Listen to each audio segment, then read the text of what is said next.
continuando a nossa série, está ouvindo? É show, viu? É só história. Continuando a nossa série, vamos falar um pouquinho sobre a independência do Brasil. Esse ano é um ano bem apático para a gente, né, pessoal? Nós sabemos que nos anos anteriores nós estaríamos aonde? Estaríamos nos preparando para o desfile do dia 7. Mas, mesmo assim, continuemos em casa, tomemos todas as precauções necessárias e vamos à independência do Brasil via Salvino Show. Então,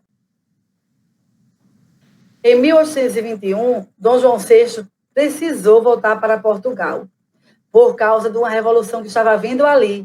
Então, as pessoas, a partir do momento que viram que a revolução estava tomando uma proporção maior, exigiram a volta do rei.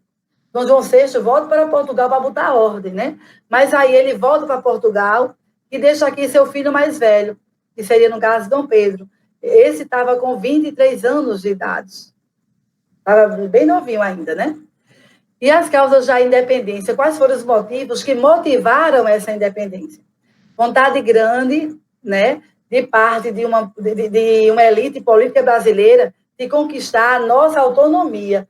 O que é a nossa autonomia? É a nossa liberdade de elaborar nossas leis, de constituir nossas leis, certo? E a gente não tinha antes. O desgaste do sistema de controle econômico, com restrições e altos impostos, exercido pela coroa portuguesa no Brasil, e a tentativa da coroa portuguesa em recolonizar o Brasil.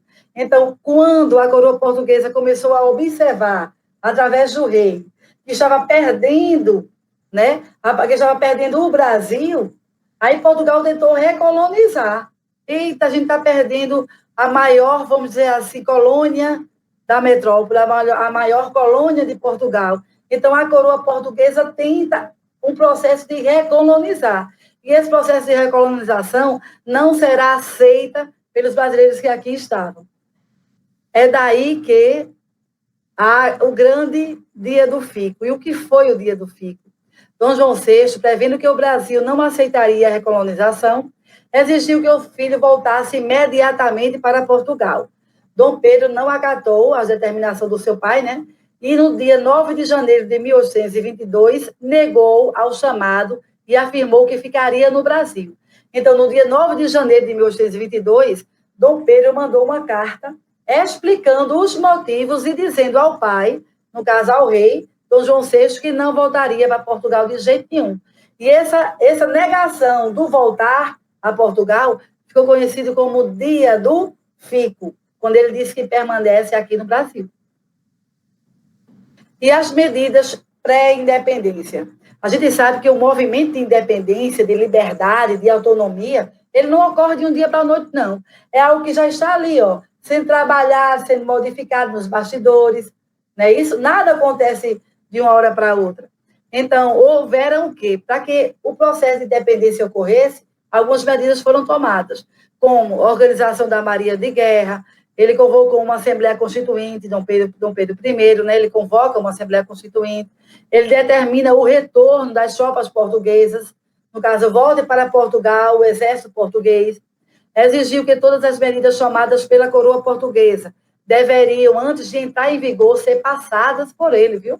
Aprovadas. A partir desse momento, né, de pré-independência, que ele diz que não vai para Portugal, a partir do Dia do Fico, ele diz que tudo será realizado através da observação dele, através da aprovação dele, através da análise dele. Então, nada relacionado a vindo de Portugal poderia ser executado aqui no nosso país sem ter a aprovação dele antes. Além de ter visitado São Paulo e Minas Gerais, né, para acalmar os ânimos do povo. Então, como houve realmente essa proclamação da independência? Ao viajar para Santos, né, de Santos para São Paulo, perdão, ao viajar de Santos para São Paulo, Dom Pedro recebeu uma carta da coroa portuguesa, que exigia seu retorno imediato para Portugal, mesmo ele mandando aquela carta dizendo que não iria, né? E anulava a Constituinte. Então, ele recebeu uma carta do próprio rei, pedindo que ele voltasse para Portugal e anulando tudo que ele tinha tomado antes, de posições, de atitudes, de documentos, certo? De alegações. Então, diante dessa situação, Dom Pedro deu seu famoso grito de guerra que até hoje a gente estuda, da primeira série até o ensino médio, né? E esse grito de guerra foi aonde? Às margens do rio Ipiranga. E o grito de guerra foi a frase independência ou morte.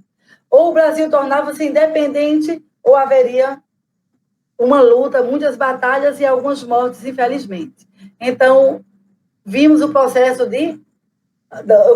antes da independência, né? Pré-dependência, e agora o processo de pós-independência.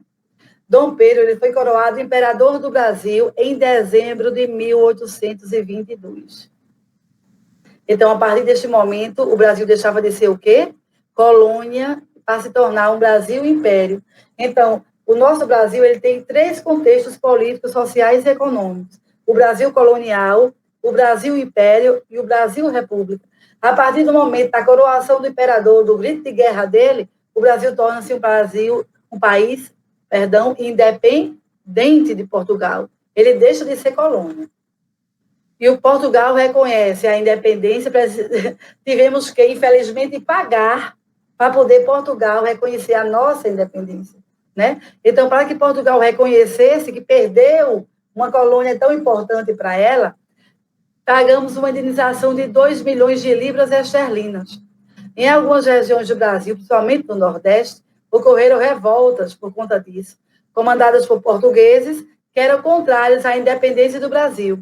Estas manifestações foram duramente reprimidas pelas tropas imperiais, mesmo em algumas regiões do Nordeste.